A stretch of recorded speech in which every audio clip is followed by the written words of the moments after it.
നല്ല വലിയ ചൂട് പഴംപൊരി കേട്ടോ, ഭയങ്കര ചൂട്.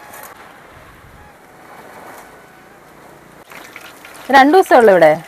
ശനി ഞായർ മാത്രമേ ഉള്ളൂ അല്ലേ? അങ്ങനെ ഞങ്ങൾ പഴംപൊരിക്ക് വേണ്ടി ഇങ്ങനെ കട്ട വെയിറ്റിങ്ങിലായിരുന്നു കേട്ടോ.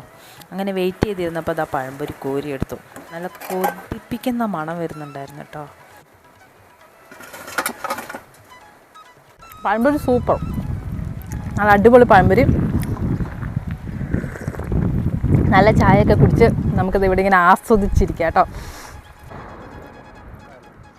ഈ പുഴ നമ്മുടെ മലയിൽ നിന്ന് ഫുള്ള് വെള്ളം ഒഴുകി വരുന്നത് മൊത്തം ഇതുവഴി ഒഴുകിയിട്ടാണ് കേട്ടോ ഡാമിലോട്ട് പോകുന്നത് കേട്ടോ. അത് കണ്ടോ, അതാണ് ഡാം, നേരെ അവിടെ പോയി ചേരും.